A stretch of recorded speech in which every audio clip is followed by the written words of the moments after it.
Fall leaves fall, die flowers away, lengthen night and shorten day. Every leaf speaks bliss to me, fluttering from the autumn tree. I shall smile when wreaths of snow blossom where the rose should go. I shall sing when night's decay ushers in a drearier day.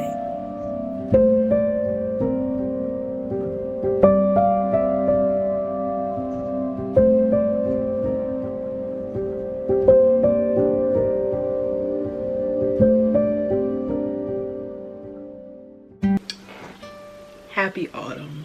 The air is chilling, fragrant with scents of fallen leaves and warm fruits and spices. It's the season of harvest, of hearty foods, the best desserts. It's dreary and beautiful, somber and cozy. There's a feeling of literal magic in the air. It's my favorite time of year. I've always felt so blessed to have been born right at the beginning of the Burr months. As for me in my house, fall starts on September 5th, and I spend the entire year waiting for autumn to return to me. I wish I could trap it in amber or a snow globe and live in it forever. Amber. Pun not intended. So, today I just wanted to sit down with a cozy drink and go over my autumn agenda. I really want to make sure that I am doing all that I can to have the most magical autumn and spooky season, but that's a conversation for another day, possible, and romanticize it to its fullest apple spice potential. Ideally, I'd be preparing to return to Salem, but 2026, Amber, 2026. First, let's talk about a few things that I'm looking forward to in the upcoming months. First, and honestly most important, we're finally getting Wicked for good. I am going to be so insufferable. My God, the moment I hear Cynthia's Fiero, I will have to be wheeled out on a stretcher. Just warning everyone right now. Honestly, I won't make it that far, because as long as your mind is going to actually kill me, I don't know how I'm going to make it to November 21st. In October, the Catching Fire Illustrated Edition will be available. The first book is gorgeous, so I cannot wait to see my sweet baby Finnick rendered in that art style. And then in November, the Sunrise on the Reaping Special Edition will be released. Actually, let me go pre-order while I have this on my mind. It can wait. At the end of this month, there will be a fantasy Ren Fair block party in the city. I'm currently deciding if I want to bring the wings back out or the corset and pirate hat. Decisions. Okay, time to set the mood a little. If you know me, you know I am a huge candle girl. My shop is currently on a break, but that means I have a nice little stash to have fun with, at least until I've gone through all of my old inventory. And fall candles are my favorite, obviously. Between deliciously warm and spiced dessert scents and earthy leaves and crisp nature, having a candle burning on a chilly day just sets my soul at ease. It's September, so I'm currently burning one of the best things I've ever made, my Virgo season candle. Virgo is an earth sign, and I really wanted to embody our element. This smells kind of like damp earth, a shadowed patch of forest. The oak moss really does it for me here. For a very short time, I had these two Taylor Swift inspired candles in my shop, Roots in My Dreamland and Auroras and Sad Prose. I wanted them both to smell like being wrapped in flannel, a cozy cabin in the woods, like a foggy fall day. When I finally restock my supplies, I need to get one of those jumbo candle vessels, like the kind for a coffee table centerpiece, and pour a giant one of these. I don't currently have any gourmand scents, boo, but I have recently been inspired to pour a cookies and chai candle.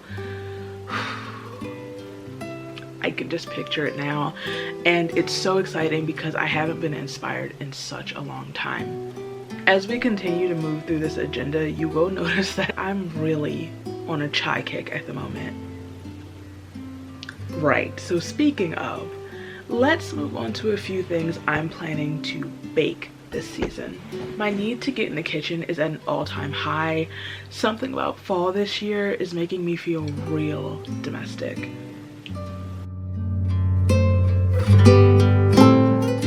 So, honorable mention, since I've already talked about this kick I'm on, I want to make the perfect chai latte this fall. For some reason, I thought that I didn't actually like chai for years. I've recently discovered how very wrong I've been, and now there's a specific flavor I'm looking for that a cafe can't even really produce. I have all of the ingredients, I'm just waiting for the right moment. I don't know where this hankering for banana bread has come from, but I'm currently looking to switch up my breakfast routine. I am bored with the current situation, and starting my day with a warm slice of fresh banana bread sounds so ideal. In the opening scene of the story I'm working on, I'm writing at the moment, my main character has like just baked a loaf of banana bread, and she just popped that warm piece into her mouth, and honestly, I hope that I make her proud. Another idea I have for a cozy but quick breakfast, I'm thinking apple pear muffins. I haven't made muffins in a long time. I love all apple flavored things. Unpopular opinion, but apple is superior to pumpkin when it comes to fall flavors, and pear is such an underrated and underappreciated fruit, but the two flavors pair so well together, especially with some cinnamon mixed in. Yeah, okay, so this may be the third time mentioning the Hunger Games. I mean, this is Hunger Games season for me. Anyway, back in 2020, I spent the month of November recreating the different types of bread mentioned throughout the series. And for the longest time, I have been craving the Hunger Games bread, the raisin nut bread that Peeta burnt for Katniss, essentially saving her and her family. It's delicious and hearty and also a good breakfast. I made mine with walnuts, any nut. It doesn't specify in the book, but I felt like walnut one is my favorite nut of like the cooler months. That's such a strange thing to say. Anyway, it also makes my Everlark heart all warm and fuzzy. I can't wait until November. Okay, the last three all come from the little blog of Vegan. They each popped up on my Instagram feed before I was even following her and made my mouth water. The first of which is a vegan caramel apple cake. Yeah, it really just ticks all my boxes. Like I said, I love apple and a caramel filling. Ooh. What about salted caramel? Instead of just plain caramel filling, a salted caramel filling. I made salted caramel apple cupcakes a few years ago. Yeah, we're gonna have to tweak the recipe a little bit. As a child of the 90s and the 2000s, obviously a homemade Pop-Tart recipe excites me. When I was a kid, there was a cinnamon apple flavored Pop-Tart, cinnamon apple flavored Pop-Tart, and until it was discontinued, it was the only flavor coming in my house. Much like toaster strudel, honestly. I think I've only ever had one other toaster strudel flavor. So, the little blog of vegans, apple Pop-Tarts, and pumpkin Pop-Tarts are a need. Not a want, a need. A need. Last but not least, sweet potato cookies. Last year was the first time I'd made them in over a decade. I cannot go that long without them again. The amount of people who don't realize that sweet potato pie is pumpkin pie but better is baffling. The texture is better. The flavor is deeper. I don't know if that's the word I'm particularly looking for, but anyway, these cookies have a bit of a cake texture, so it's like pie, cake, and cookie all at the same time. And I love it when the edges just get a little bit brown with some cold oat milk. Yeah, absolutely. Absolutely. If you haven't gathered yet, I am very drawn to things that smell good. I am in love with a good fragrance. There are a few perfumes I rush to break out for those cooler days when you want something warmer, deeper. The Maison Marie Louise No. 4 Bois de Balancourt perfume oil, my god, that is a mouthful, is the best of both worlds. It's earthy and woody, but there are hints of cinnamon and nutmeg. A little goes a long way. It lasts for absolute ages. I sometimes like to mix it with a sweeter, lighter scent or a floral. Generally Wild Bluebell from Jo Malone, which is maybe my favorite perfume of all time. A mutual of mine recommended that combo and it honestly changed my life. And also Billie Eilish's perfume, the original one. I have smelled one of the other ones and it doesn't do it for me. I always describe the first one as a grown-up warm vanilla sugar from Bath and Body Works. Sometimes you just want to smell yummy, and I reach for this when I want to smell like a sexy cookie. I'm hoping to get my hands on the Le Gourmand pumpkin creme perfume. Honestly, I haven't smelled it yet, but I have a feeling that it will blend beautifully with both of the scents I mentioned previously. I don't know why we're just getting to this, but we need to discuss the fall activities I like to get up to. My fall bucket list, if you will. I know I already mentioned it when talking about the things I want to bake, but again, I want to make the perfect chai. I need to finish the blanket I started crocheting in 2021. The entire base is finished. It's the weaving in of the ends that are going to be, that's going to be the death of me. I just can't do it. That's why it's 2025 and that blanket is not finished. The next is not a want, but it's a need. I want to spend the day at a farm. I want to cuddle some animals. I think it could heal me a little bit, a lot of it.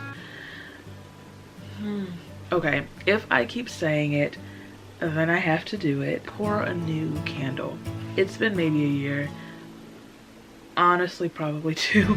I'm very excited by the mere idea of a cookies and chai candle, or even like a sweet potato crumble type deal, but I'm a little worried that I will continue procrastinating until I lose the will. So please keep me accountable, friends. Additionally, I'd like to finally learn to dip taper candles, like those really pretty ones with the flowers pressed into the wax. That's been on my year bucket list, and I feel like this is such a good time to pick up a new craft, a new hobby. Another thing I've said that I want to do and just haven't. I want to send my friends autumnal care packages. I'm thinking a nice candle, some jam, maybe some bath salts. It's really giving With Love Megan here. Sincerely yours, Amber Dior. With Love, Megan. We could be friends. I would love to read in front of a fire, but I don't know how I'm going to pull that off. But a crackling fire, a fluffy blanket, and a hot drink just sounds like my idea of bliss. I think I'd like to try my hand at crocheting a chunky cardigan. Yes, I know that I will still have to weave in the ends. We'll deal with that when we come to it. But I used to have this fantastic chunky cardigan. Okay, it was my mom's and it was a gift, but technicality, I have no idea where it is, and I just need that level of comfort that only wrapping myself in an oversized puffy sweater can provide. Up in Bucks County, they have a Halloween drive-in movie experience, and I'd absolutely adore something like that. But the issue is getting up there. I either want to go to the Hocus Pocus or Scream showings. The sign showing would be pretty cool because, one, it's one of my favorite movies, period. But two, it was filmed up there in Bucks, so it's too bad that I'm super single right now. I could be snuggled up with someone's son and a thermos of hot chocolate, or say it with me, chai, and some yummy homemade snacks, but no. We're not gonna talk about that right now. Let's move on. Autumn is when my wardrobe is most elite and when I think makeup suits me the best. Let's talk about my autumnal beauty staples and staple wardrobe pieces. I don't wear makeup the way I have in the past, but if I'm out of the house, you will be hard pressed to catch me without a deep, dark, witchy, vampy red lip. Last year, I think I found my holy grails right in time for our trip to Salem. Rituel de Fille, I believe, is an indie brand out of LA. Their products all have super witchy, magical vibes. I alternate between these three shades from their Forbidden Lipstick collection. The first is Written in Blood, which, as the title implies, is a rich blood red. Next is Fortune Teller, which is an oxblood berry red. I believe that's the one I was wearing for our witch picks. That shoot was incredible and honestly the best I've ever looked. That is also the lipstick I'm wearing today. One of the things I really like is that you can build up to the level of like pigment vibrancy that you want. You can wear it sheer, you can wear it, I almost said pungent, that's not the word, more opaque, I guess. And then we have Ravenous, which is a Ravenous, which is a dried blood red, which I think might actually be my favorite of the three. I love a dark nail year round, honestly. I've been obsessed with Mooncat polishes for years. Ugh, their shades are so gorgeous.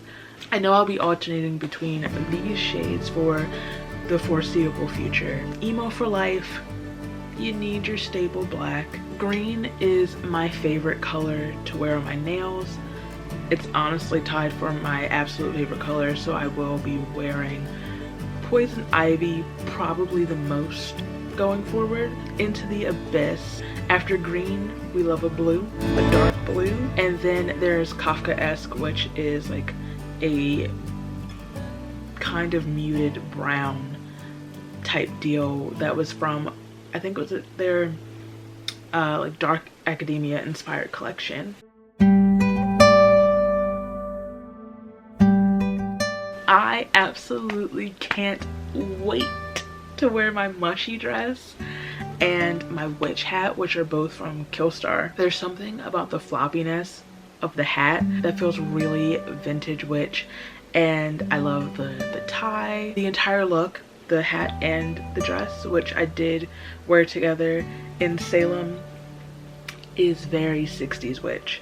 A few years ago, like back before the pandemic, I was in New York for a book event, and because I was there early, I popped into H&M and spotted this brown cropped high neck sweater, and I'm so glad that I refused to leave without it. That sweater and I have been through so much together. As soon as there is a consistent chill in the air, I will live in her. Okay, next. My suspender plaid pants that are from Cider might be my favorite pants that I own. They're so Dark Academia, paired with a thin black turtleneck. When I was planning my Salem wardrobe last year, I was really having a practical magic moment, and I really wanted to channel my inner Jillian Owens. I found this dress, also from Cider, and paired it with a mossy green duster cardigan from Boohoo. I've worn the dress a few times this summer, but I can't wait to wear it the way it was meant to be worn.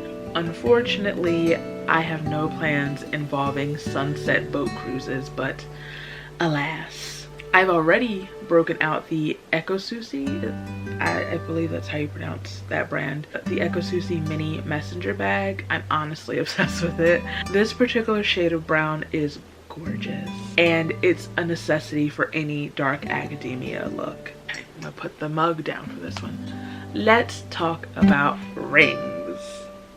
I hate to leave the house without my rings on just about every finger, and I have a few that are particularly autumnal. I absolutely wear them all the time, but now is really their time to shine. Of the 6, 1 is from Little Rooms, my Poe Nevermore ring. The other 5 are all from Dixie or Shop Dixie. I love Dixie's pieces. They all have an autumnal, gothic, witchy aesthetic, and it's very, very dangerous for my bank account. In fact, a new collection is dropping at the end of this month, and I'm already planning to buy at least 2. I don't know what to tell you. I haven't even seen it yet, but I know. I have their squirrel ring, which was my first piece from them. I love the little sleeping squirrel with the amber, drop of amber in the center. I have both of their rings from the autumn collection last year. I got this year's autumn ring, and then the fox, what is it? The fox ring, I forget what the actual title of the ring is, was on sale when I was doing my birthday order, so of course I got that too. Okay, last but not least, let's talk about books, movies and TV shows, and music to set the mood. When I'm setting up my yearly TBR and reading plans, 9 times out of 10, my fall/spooky season reads are some of the first planned, and 10 times out of 10, the reads I'm most looking forward to. September is a transition month, and I like my books to ease into the spooky ooky. This year, I've got some romance that take place at this time of the year, both following witches who know their way around a kitchen. I'll be reading my first Bronte. I feel like this is the perfect time of year to curl up with some tea and be transported to Gothic Victorian England. And of course I have to read at least 1 dark academia this September. October will get significantly darker with Haints in the Jim Crow South, Indigenous Vampire Hunters, and then November is my yearly Hunger Games reread. This will be the 16th time. 16? 17? Okay, I have a few more book recs. If, like me, you want to read some classics this fall, might I recommend, at polar opposite ends of the spectrum, Anne of Green Gables by Lucy Maud Montgomery. I finally read it a few months ago after growing up obsessed with the movie, and like the movie, it has the most perfect, comforting vibe. I mean, this story literally gave us the quote, "I'm so glad I live in a world where there are Octobers." And then obviously Dracula by Bram Stoker, especially when it's particularly cold and gloomy. Halloween Night Mayhaps. Autumn is dark academia season. Here are a few of my personal faves. If We Were Villains by M.L. Rio transports us to an elite arts college following a small group of Shakespearean actors and the events leading up to the murder of one of their own. Bunny by Mona Awad is one of the most unhinged, trippy things I've ever read.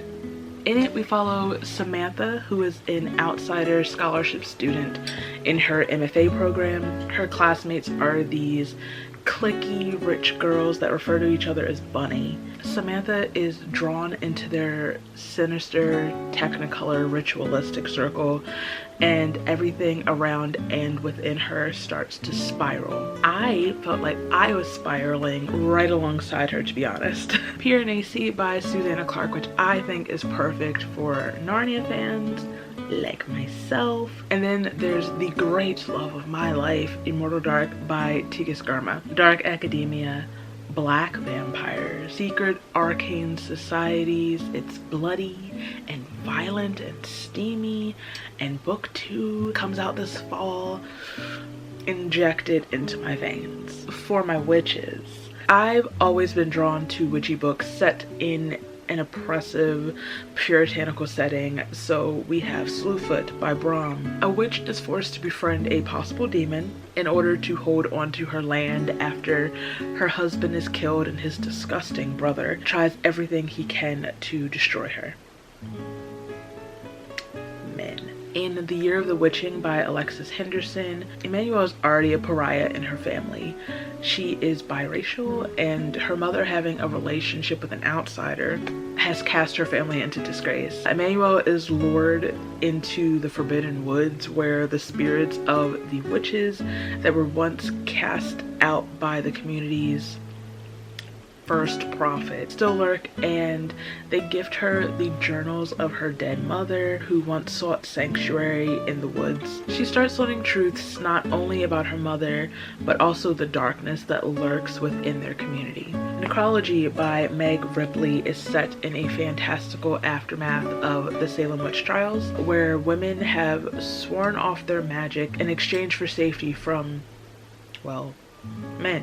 200 years later, the headmistress of an orphanage sprouts antlers and is falsely accused of murder. This follows one of her charges, who is being groomed as the star witness of the trial. Switching gears just a little bit, The Book of Gothel by Mary McMean, which is, as the title implies, a Rapunzel Mother Gothel retelling. I also feel like The Diviners by Loba Bray could go here.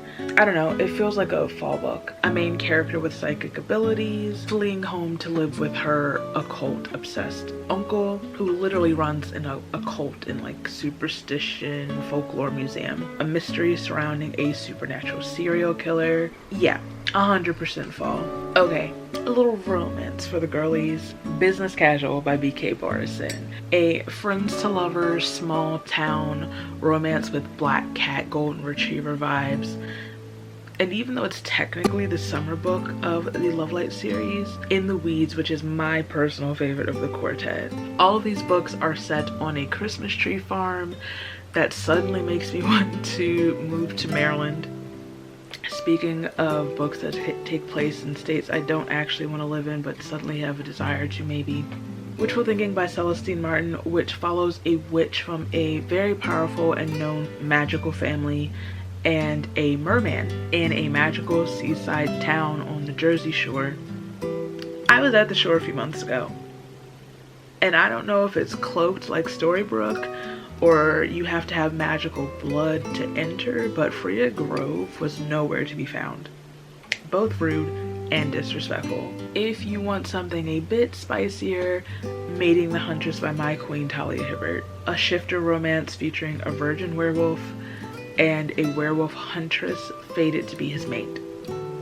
I read it every Halloween season. November is Native American Heritage Month, so some of my favorite books by Indigenous authors that you should be reading all year round are Never Whistle at Night, which is an Indigenous horror short story anthology. The Marrow Thieves by Cherie Demeline, which is a YA dystopian novel set in a near future where people have lost the ability to dream except for Indigenous people, and they are being hunted for their marrow, which holds the cure. Johnny Appleseed by Joshua Whitehead, which follows a two-spirit indigiqueer main character who turns to sex work to survive, and it's the week leading up to his return to the reservation. We have Firekeeper's Daughter by Angeline Booley. It's a YA mystery thriller following Donis, who is pulled into an FBI investigation following a tragedy that strikes her community. Firekeeper's Daughter is my favorite of this little list. That book rocked me a bit to my core. And then we have Alatswe by Darcy Little Badger, which follows a young girl who can raise the ghosts of dead animals and is going to use that skill to find out what happened to her recently murdered cousin. Okay, now for some dark and creepy or vampy books. House of Hunger, which is another by Alexis Henderson, is a sapphic gothic vampire story following a young woman who leaves her life of poverty to become a blood maiden, which is basically a human girl for the vampire countess to feed on. She is swept into a world of hedonism and debauchery, which quickly becomes dangerous for her and all the other blood maidens. In Mexican Gothic by Silvia Moreno Garcia, our main character rushes to this dreary, isolated estate on a Mexican mountainside to save her cousin from mysterious doom. She arrives to find that her cousin's new family thinks she is mad, and they are keeping her pretty unreachable, and family secrets are revealed as the patriarch of the family becomes more and more obsessed with Noemi, our main character. This book gave me the heebie-jeebies. It's claustrophobic and infuriating, and it's nasty. It's the epitome of humans being more horrific than anything supernatural, and it's one of the few books that have gotten a visceral physical reaction out of me. A Dowry of Blood by S.T. Gibson is a Dracula retelling of sorts, told through the point of view of Dracula's first bride. It's a tale of obsession and seduction and breaking abusive bonds. The prose is so lyrical and beautiful. I read this before finishing Dracula, and I don't know if I would have cared about the source material as much if I hadn't had this story. Last but not least, When the Reckoning Comes by Latanya McQueen. I didn't love this as much as I hoped to, but I think if I reread it, I might have a better experience. But I still think it falls under this category. It follows a black woman returning to her segregated town for a plantation wedding. And what happens when a blood-soaked past refuses to be erased. Okay, that was a lot, but I wouldn't be me if I didn't get sidetracked by books. Make sure you're subscribed to my main channel where I talk mostly, almost exclusively about books. Let's move on to TV and movies. I've started my yearly Hill House rewatch. I just love this show so much. While it is haunting in a spooky and creepy way, it's also haunting in how absolutely devastating and beautiful it is. One of these days I am going to get "The Rest is Confetti" tattooed on my body. Because of the theme of my October TBR, I want to watch Midnight Mass this year. Mike Flanagan's shows really are just so perfect, so layered and complex and perfectly cast. Speaking of vampires, season 2 of Interview with the Vampire will be on Netflix at the end of this month. This show has quickly, instantly, honestly, become such a comfort show for me. Louis and Lisette are my parents. I don't know what to tell you. Pretend to be shocked that Practical Magic is on this list. I don't really think I have to say anything further, but Midnight Margaritas will be involved. Okay, Sinners. I don't have time to discuss just how much I adore this movie, how perfect it is to me. It takes place on one day in October. I will be watching it as many days as possible in October. I already mentioned that I will be reading books with Sinners vibes in October, so like I said before, October will be very vampire heavy. Between that and the fact that Interview with the Vampire season 3 follows Lestat, it's absolutely time for a Queen of the Damned rewatch. I haven't seen it in ages, and while the original An Interview with the Vampire movie scared me as a child, Aaliyah is everything. Let's talk about Once Upon a Time. Once Upon a Time is one of my top comfort shows. I have 2 tattoos of the show. I've got my little chipped cup necklace on right now. Once is a show that I listen to frequently when trying to go to sleep, but it's been a long time since I actually sat down and watched it through. I don't know what it is, but Once just feels like September into October for me. At no point does it feel like summer or spring in Storybrooke. We started The Gilded Age when it first came on and never went back to it, but after seeing Miss Audra McDonald in real life with my own eyeballs, I think it's high time to give it another go. I'm sure my mother will be thrilled. James and the Giant Peach. I haven't seen this movie in so long, but my lore with the movie and the book is so deep. For the longest time, I thought this movie was Tim Burton, and while he is the producer, it's Henry Selick who directed Coraline. So that makes a lot of sense. That should tell you all that you need to know, the obsession that I have with both Coraline and James and the Giant Peach. Another underrated childhood obsession, Once Upon a Forest. I guess it's the woodland creatures and little Edgar the Mole and his sweater and scarf that make this feel like a fall movie. Regardless, I love this movie and absolutely sing "He's back, yo, he's back" from the church scene at least twice a day. Stuck in the mud up to anyway, can we talk about a dream really quick that I don't know if I could pull it off this year, but I want to talk about it regardless. What I would love more than anything, a Twilight movie marathon sleepover with a pillow fort, themed food and drinks, and twinkle lights or candles lit around the room. Oh, don't let it be raining. Don't let it be raining. Last but not least, tunes that will be soundtracking my autumn. I have a playlist titled Weird Witch Wednesdays that I started last fall when I was having a particularly 90s, early 2000s witchy moment. I was in the midst of my first Charmed rewatch since I was a kid. I was altering my wardrobe and turning myself into an Owens or a Halliwell, and I continue to add to it whenever the girlies give me something a little eerie and a little sad, a little atmospheric, a little dance in the woods in a flowy skirt, or scream into the void-y. So I already mentioned my love of Coraline. The entire soundtrack could go up here, but particularly the song I listen most from the Coraline soundtrack is Exploration. I mean, the entire Practical Magic soundtrack qualifies, but specifically Crystal. Obviously, there's no such thing as a Weird Witch playlist without Stevie. Amos Veritas? I actually don't think I've ever said that out loud. Okay, is of course on this list as well. Anthems for a 17-year-old Girl by Broken Social Scene. I also love the cover from I Saw the TV Glow. That song just, I don't know, it's just kind of like almost a little off-putting, but in the best way. Then we have Asistoli and Descansos from Hayley Williams' Flowers for Vases. True Believer from the new album is on this playlist as well because it's so powerful, and that second verse feels like a spell, honestly, or a hex, but you didn't hear that from me.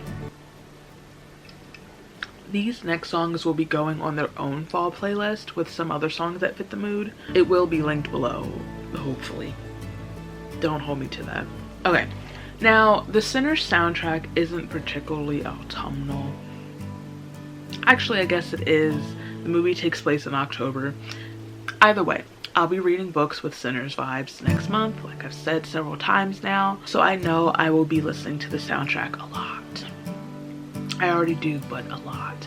Especially Seance. That song is, I don't know, there's something absolutely not of this world in it. Ooh, goosebumps. Fall is Bon Iver season.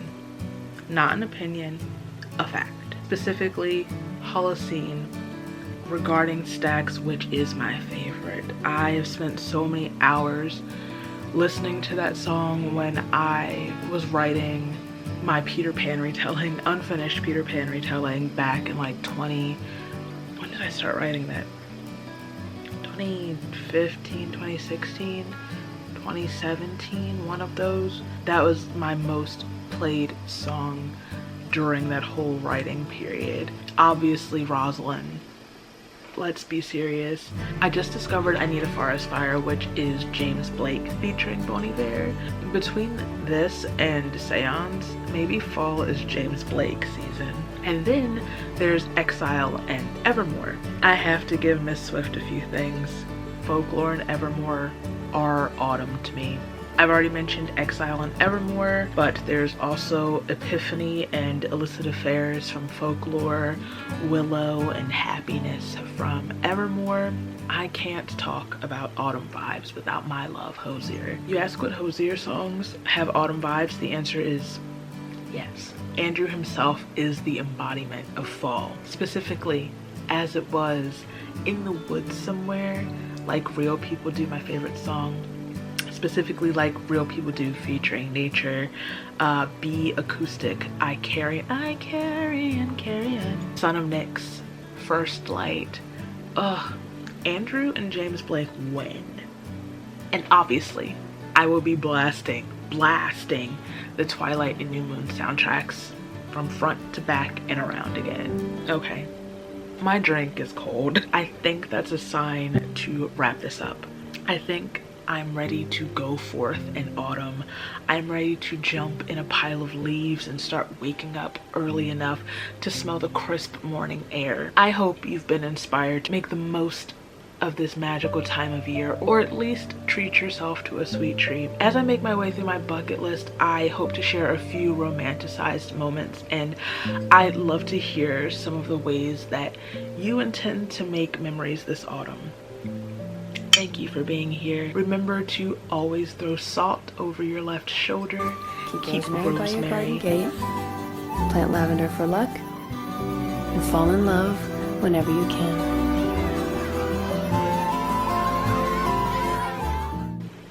Happy autumn.